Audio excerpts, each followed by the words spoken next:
Good morning. Morning. I was trying to change my mobile carrier. And I only have one phone, so it has not gone well. They keep saying, give us a number where we can call you. This is the only number I got. Anyway, if you'd like to get started, we can. Yeah, we can start. Okay. I mean, I don't have an agenda. I've been really like thinking and thinking, like, what do I want to talk about? Is there anything? I really don't have any particular thing. Why is that you don't have an agenda with this precious education time that you have? Can't even, my brain is just like blank. Like, Yeah. Say more about that. Your brain is blank. yeah, it's like I was sitting there think I'm even going through like the lesson plan and the syllabus and looking at thinking about the work, the verbatim, is there any questions? And there nothing comes up, honestly. Um, Probably one of the reasons is because as things come up, I discuss it immediately. Um, or else I'll forget it. So like I have to try to address things as they come up so that I don't forget. And I do have because Chaplain Royce, I do have that person, you know, that I get to communicate with and run things, bounce things off of, and uh, get different opinions and stuff like that from. So that could be, I don't know.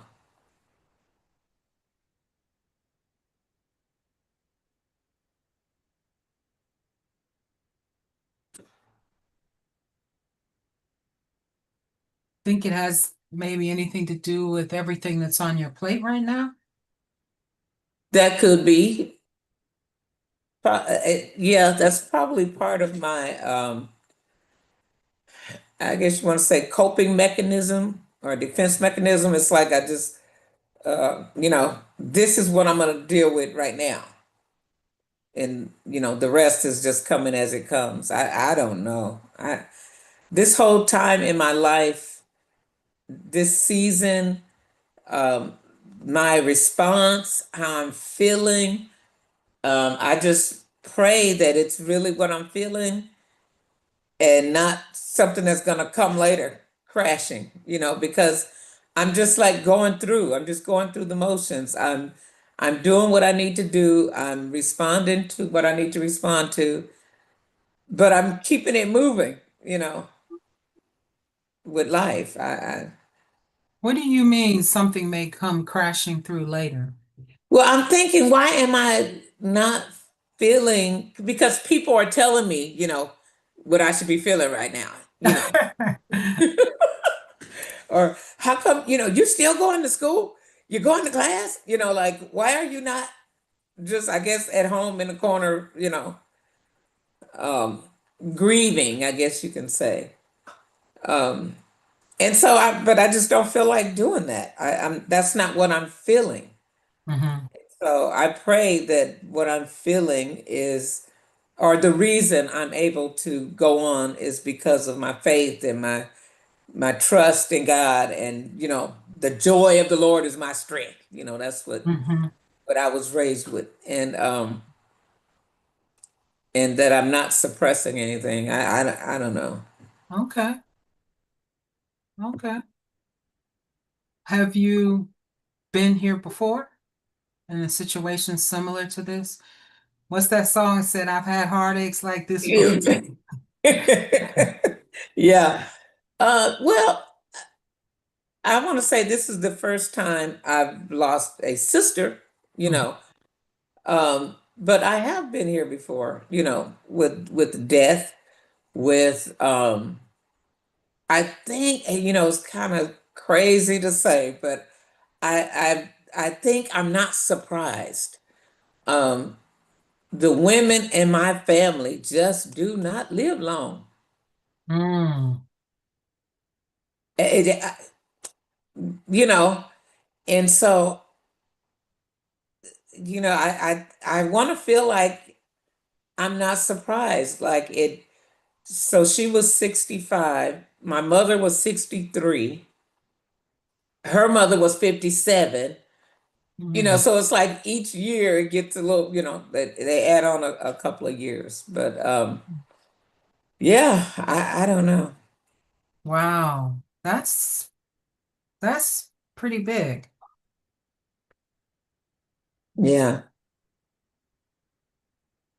It used to bother me. Well, I don't want to say bother me, but a few years ago, I realized that I was living my life with the intent that it wasn't going to go past a certain time frame. Hmm. And I came, and I think it was my pastor's wife. It was a meeting that we was at or something, and she said something about time and time belonging to God, and who are we to worry about it? You just, and for some reason, a few years ago, that just clicked in my head, and it's like you just have to live, you know, live each day, and when God decides time is up, time is up. Hmm. Does that bring you comfort? It does bring me comfort, and it brings me freedom to just do what it is I'm wanting to do. That's what gave me the courage to go back to school. The you know because I was actually like starting to close things up. I was like, okay, like get this done, get that done. I was like finalizing things. I didn't realize I was doing that until I talked to her. And I was like, you know what? I'm living with an expectation, of death as opposed to living and living in the moment and living day by day and just enjoying life. Yeah. And so right now, in this season of your life, living day by day looks like what? Setting goals and striving to meet them. Um, Not worrying about whether or not I'm going to meet them, just strive to meet them. Just do what you need to do to meet the goals. And if you meet them, you meet them. And if you don't, you don't. Okay. And so you had a goal to be here at 11, you were here. You have other Absolutely. goals and connected with your work, and you don't have any questions about how to do them. You're moving through doing them. Correct. You're benefiting from your CPE education with your group. It sounds like with your site preceptor and with your responsibilities as a chaplain in terms of your own personal growth, in terms of your outcomes, your indicators, your weekly reflections. You got all that going on, and you're drawing from it as you had hoped this training would allow you to do, and even more than you imagined. Way more. I didn't really know what to hope for, with CPE, but I really believe that that's what's helping me. I'm not having to, if it's wrong, give me the feedback and I'll correct it. If it's not, you know what I mean? It's not about doing things right or wrong or how I think it should be done or how somebody else thinks it should be done. It's how I can best do it. And so I'm just giving you what I have. Mm-hmm. Um, yeah, the CPE, I mean, my whole goal was because I wanted to be a chaplain. I wanted to be able to help and to encourage people, but it's um, so much more to it, Mm-hmm. this whole chaplaincy thing. And it's life altering, even in my personal relationships. Even by like my little godson who lives with me, he's 11. And because now I ask him open-ended questions. I don't just say, "How was school today?" He say, "Good," and we move on. So now I say, "What did you do fun in school today?" Or "What did you learn today?" Mm-hmm. And so now he's doing it back to me. Mm-hmm. So when I came home, yesterday from Kaiser. He says, "So, what did you see good in a patient today?" Sarah, what did I see good? So we're all learning. We're Great all, question. How old is he? he's 11. Oh, that's perfect age. Yeah, he's So 11 junior and CPE. yeah, he lived with us. He's my godson, but I had guardianship of him, and then I got his sister too. And up until about a year ago, they both went back with their mom. And he about 2 months ago, he said, "Nana, can I please come back and live with you?" And I said yes. I told me and my husband was like, "How can we say no? I mean, I don't think we're gonna ever be rid of kids." Right. Okay. So, what do you know about grief already? Just that it comes in waves. Mm-hmm. I think my mother passing, which was over 20 years ago, was my first real experience. Like my grandmother passed when I was like 18 or 19, but I don't think I really grieved her. To me, she was still always there with me. But my mother, I think, is when I really experienced it. And so just learning that it comes in waves and just allow it. If I want to cry, I just go ahead and cry and get it out the way and then go on with life. And I Mm-hmm. think that's what I'm doing with my sister. I'm just not crying as much Mm-hmm. Mm-hmm. as I did like with my mother. So I maybe that's why I say I don't know if it's gonna come later and the tears are gonna just come flooding down, but we'll see what happens. We're planning her service, and it's not really a service. It's more of we're just Celebration. having Yeah. dinner and celebration of life. And my nephew he's like, nope, I don't want no big to do. I don't want a whole bunch of people. I just want family, immediate family, and we talk and we laugh and that's it. And I'm okay with that. I'm like, sounds good to me. Mm-hmm. Yeah. And so, if it comes, as you say, crashing through, what will you do? I don't know. You're I not gonna just don't. ride the wave. I'm gonna ride the wave. I am so blessed. My first lady, my pastor's wife, is a therapist. My sister is a licensed clinical social worker.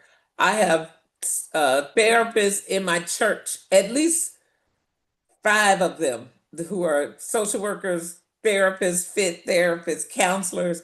So I have a lot of people who I can talk to and who will not allow me to crawl up in a shell and Hmm. because they know that that's not me.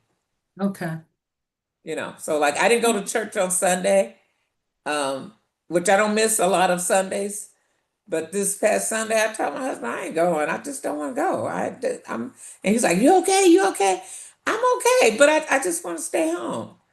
But then one of my sisters in the church, and she was like, "I'm in your driveway. Get dressed. We going to dinner."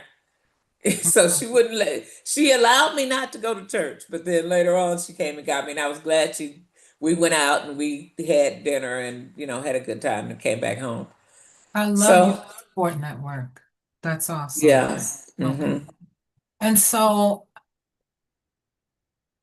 you come to your education session, putting the effort that you have to put in it to come, and you have a blank slate. You have nothing that you need. Well, nothing.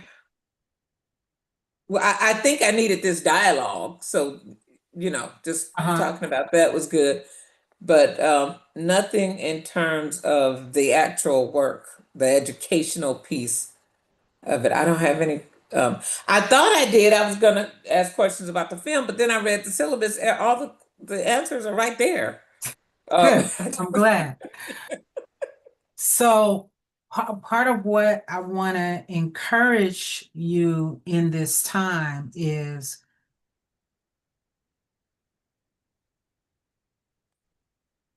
you can always look at your outcomes and indicators and say, hey, am I getting this right?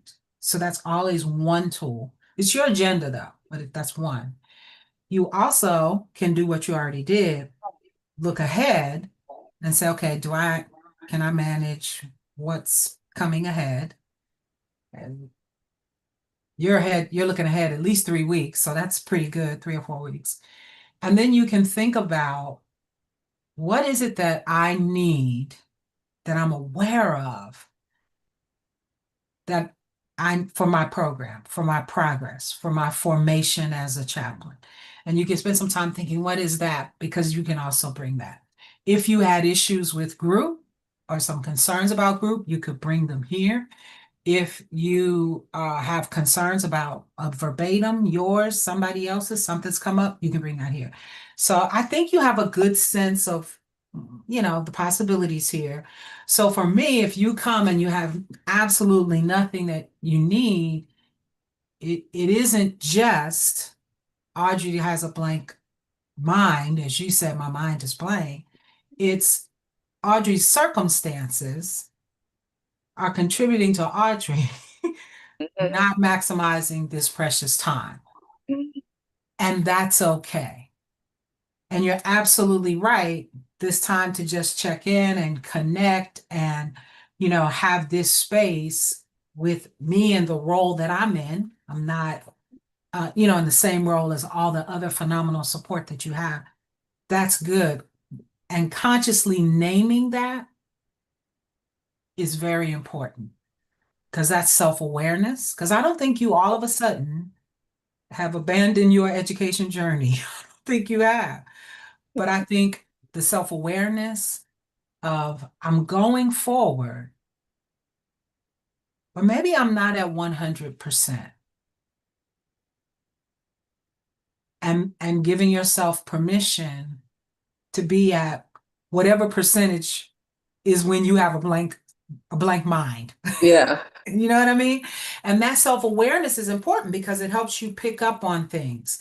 You're like, gee, I never realized when I can push forward, but I'm not at 100%. And what is it that I notice in my body when that happens? What is it that I notice about my memory when that happens? There's something else that I can notice when I allow myself to say, hey, I'm moving forward. I'm going, I'm good. I'm not 100%, but I'm good. So now Uh-huh. what does that look like? Because that's a clue. Not only is that great self-awareness, we need that, but it's also a clue for you. And one of your other goals is realizing when I need self-care. So that and I would invite you into the goal of realizing when I need self-care, not when my tank is at 0, but maybe when my tank's at 75. Oh, I might need a little more self-care here, top this off. As opposed to saying, hey, I'm going.